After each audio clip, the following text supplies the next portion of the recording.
காங்கிரஸ் மாணிக்கம் தாக்கூர் அவர்கள் வந்து எலெக்ஷன் முடிஞ்ச உடனே விஜயை முதலமைச்சராக பதவியேற்க விடக்கூடாது என்பதற்காக பாஜக திமுகவையும் அதிமுகவையும் கான்ஃபரன்ஸ் காலில் இணைத்து ஆட்சி அமைப்பதற்காக முயற்சித்தார்கள் அப்படின்ற ஒரு கருத்தை வந்து வெளிப்படையாக பேசியிருக்கிறார். இதற்கு உங்களுடைய இவர் எப்படி விஜய் ஆட்சி அமைக்கலான்ட்டு போய் ஆதரவு கொடுக்குறாரு? திமுக கூட்டணியில் போட்டியிட்டு 28 இடங்களை பெற்று ஒரு மாநிலங்களவை உறுப்பினர் பதவியும் பெற்று காங்கிரஸ் கட்சி எங்கள் கூட்டணியிலே போட்டியிட்டு எங்களுடைய தோழர்களும் அவர்களுடைய தேர்தல் வெற்றிக்காக பாடுபட்டு வெற்றி பெற்றவர்கள். இவர்கள் உடனடியாக விஜயை முதலமைச்சராக ஆக்க வேண்டும் என்று சொல்வது என்ன நியாயம்? இவர் சொல்லுகிற பொய்க்கு அர்த்தமே இல்லை. காரணம், திமுகவும் அதிமுகவும் எப்படி இணையும்? தமிழ்நாட்டிலே 2 கட்சிகள் தான் ஏறத்தாழ 50 ஆண்டு காலமாக எதிரெதிராக போட்டியிட்டு கொண்டிருக்கிற கட்சிகள். நாங்கள் எப்படி ஒன்றாக இணைவோம்? விஜய்க்கு ஆதரவு தருவதற்கு மற்ற கூட்டணி கட்சிகள் தயாராக இருந்த நேரத்தில் கூட நாங்கள் அவர்களை தடுக்கவில்லை. எங்களோடு கூட்டணியில் இருந்த இடதுசாரிகளாகட்டும் அல்லது விடுதலை சிறுத்தை ஆகட்டும், IUML ஆகட்டும், அவர்களும் ஆதரவு கடிதம் கொடுத்தார்கள். இந்த ஆதரவின் அடிப்படையிலே தான் விஜய் ஆட்சி அமைத்திருக்கிறார். அவர்கள் எங்களோடு தான் இருக்கிறார்கள். அதுவும் குறிப்பாக 2 கம்யூனிஸ்ட் கட்சிகளும் எங்களோடு தான் இருக்கிறோம் என்று சொல்லியிருக்கிறார்கள். ஆனால் வெற்றி பெற்றவுடன் 5 MLAக்களும், காங்கிரசின் சார்பில் வெற்றி பெற்ற 5 MLAக்களும் நாங்கள் விஜய் அணியிலே சேருவோம், இனி வருகிற தேர்தல்களில் விஜயோடு தான் கூட்டணி அமைப்போம் என்று அவர்கள் சொன்னார்கள். அவர்கள் சொன்னது நியாயமா? அல்லது நாங்கள் அதை சொல்லவே இல்லையே, நாங்கள் ஆதரிக்கவும் இல்லை. அதிமுக உறவோடு நாங்கள் ஆட்சி அமைத்தால் அப்புறம் அதிமுக என்ன ஆகும்? அல்லது எங்கள் நிலை என்ன? அரசியலிலே 50 ஆண்டு காலமாக எதிரும் புதிருமாக இருக்கிற கட்சிகள் இரண்டும் ஒன்று சேர்ந்து ஆட்சி அளித்தால் மக்கள் தான் என்ன நினைப்பார்கள்?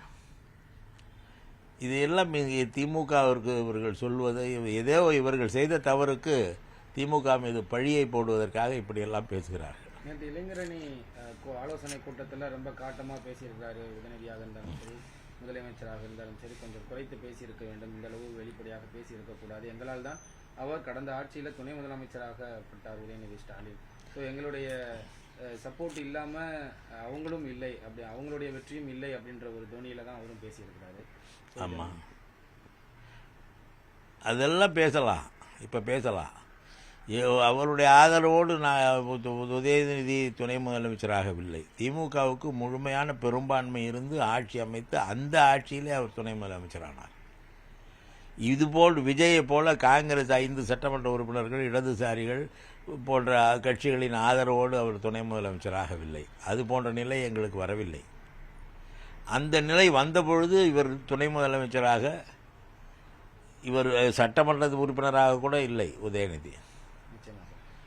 தேர்தலுக்கு முன்பே காங்கிரஸ் கட்சி வந்து தாவேகாவோடு இணைய போகிறது அப்படின்ற டாக் இருந்துச்சு. ஆனால் அந்த முயற்சியை வந்து அப்போதைய முதலமைச்சர் திரு மு.க. ஸ்டாலின் அவர்கள் முறியடித்தார் அப்படின்றதையும் நம்மளுக்கு வெளிப்படையாகவே பார்க்க முடிஞ்சுச்சு. ஆனால் அஃபிஷியலாக எதுவும் சொல்லலை, காங்கிரஸ் போகிறதுக்கு ட்ரை பண்ணலை அப்படின்ற மாதிரி தான் அவங்க தரப்புல இருந்தும் சொல்லிட்டு இருந்தாங்க. இப்போ அவங்க தேர்தல் முடிஞ்ச உடனே அவங்க தாவேகாவோடு இணைந்தது, முன்பே இந்த மாதிரியான புகைச்சல் இது எல்லாமே இருந்தது உண்மை அப்படின்றது ப்ரூஃப் ஆகுது. ஸோ உங்களுடைய பார்வை?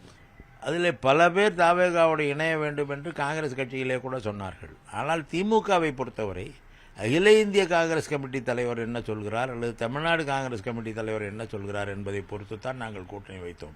அவர்கள் இருவரும் திமுகவோடு தான் கூட்டணி என்று சொல்லி அறிவித்த பிறகுதான் இந்த கூட்டணிக்கே ஒப்புக்கொண்டோம்.